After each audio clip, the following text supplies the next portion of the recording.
সে চেয়েছিল একটা সত্যিকারের প্রেমের কবিতা লিখতে। তার তো একটাই জীবন। মানুষের জীবনে প্রেমের চেয়ে নির্মল পিপাসার জল আর কি থাকতে পারে?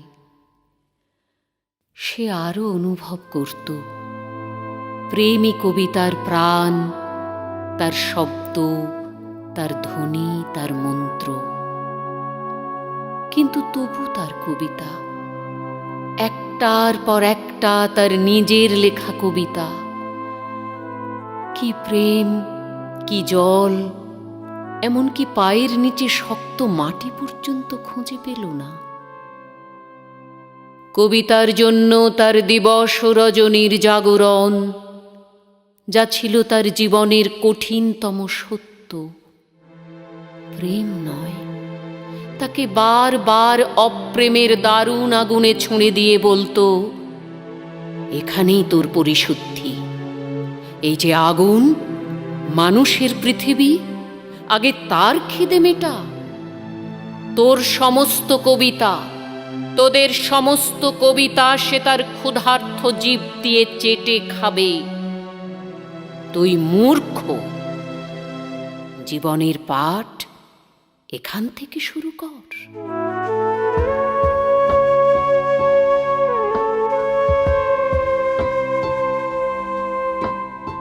দেখতে দেখতে তার কৈশোর গেল, যৌবন গেল।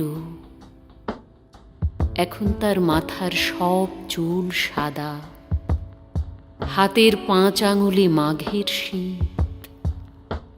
মাঝে মধ্যেই রাত দুপুরে ঘুমোতে না পারার যন্ত্রণায় সে চিৎকার করে বলে উঠত, আমি একটি প্রেমের কবিতা লিখতে চাই, মাত্র একটি প্রেমের কবিতা।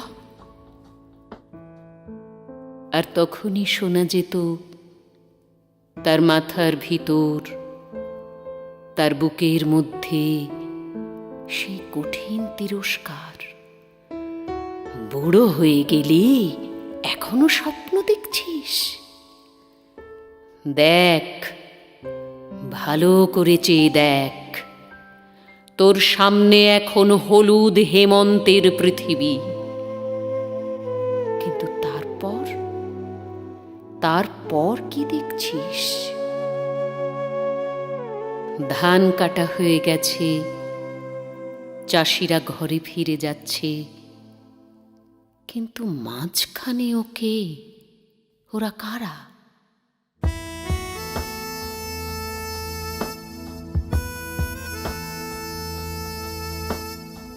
দেখতে দেখতে তার পাকা ধানের হলুদ পৃথিবী খুন খারাবি লাল, লাল থেকে আগুন, আবার আগুন।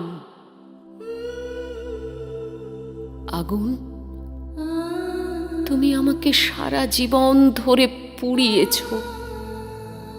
কিন্তু আমি তো শুদ্ধ হলাম না, শুধু পুড়ে গেলাম। আমি সারা জীবন শুধু হাজার হাজার মানুষের দীর্ঘশ্বাস, তাদের সর্বনাশ আমার জটায় বেঁধে সরস্বতী নদীর জলে ঝাঁপ দিতে গেলাম। কোথাও তাকে খুঁজে পেলাম না। তুমি আমাকে কি জীবন শেখাও আগুন? এই কি মানুষের জীবন? তার একটিমাত্র প্রেমের কবিতা। কবিতা, তুমি এখন 3 ভুবনের কোন অতুলান্ত অপ্রেমের মধ্যে ঘুমিয়ে আছো। ঘুমাও, তুমি ঘুমাও, আর আমি জেগে থাকি আর এক আরম্ভের জন্য মৃত্যুর মুখোমুখি।